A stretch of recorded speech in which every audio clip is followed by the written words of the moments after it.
day of rabbit hunting.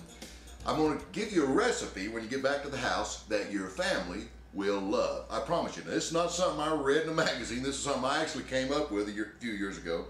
So I hope you enjoy this, because this is probably the last one of these kitchen things I'm ever going to do. But as you know, every year Marvin and I have several kind of do-it-yourself hunts, and this is one of them. So I volunteered to make what I call Roger Rabbit goulash.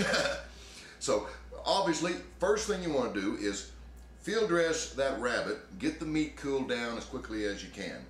Make sure you put some salt in the water and let that thing set and cool down real good.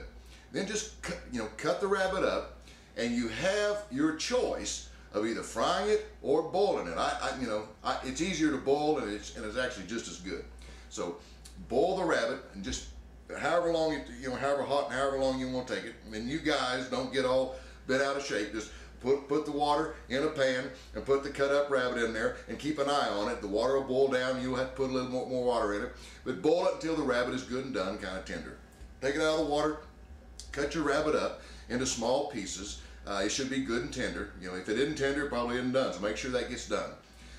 Then you want to pick from any number of different, a lot of the Lipton noodle bags, anything that's stovetop. And that's an important thing. Make sure it's stovetop. And also, you're going to want to have some potatoes. Same thing. I like the sour cream and chives. So, once again, something that is stovetop. So you want to get your noodles and everything ready, as well as your potatoes. Just follow the simple directions. If you can read, you can do this. The whole idea here is to kind of surprise your family, surprise your wife with a meal that you can cook. And some of you have never cooked in your lives, you guys, but this is something that you can do. So just follow the directions. Once you get your noodles done on the stove, you want to add, just before they're actually done, it usually takes about 8 to 10 minutes to, and you've got all the ingredients in there, you want to add a can of peas, sweet peas. And along with that, I like to put a couple of tablespoonfuls of honey. And of course, you want to add your rabbit to it. Let it stir, stir it up real good. Take everything off the stove and let it set for a few minutes.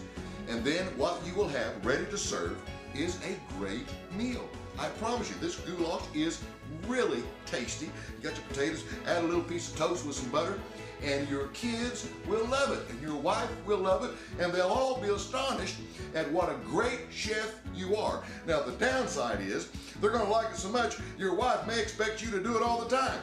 The upside is, well, honey, I'll be glad to do it all the time. I'll have to go do a little bit more hunting. Roger Rabbit goulash. It's a winner. If you'd like to send me an email, send it to rogerraglin@rogerraglin.com. And check us out on Facebook, Camo Space, and Twitter.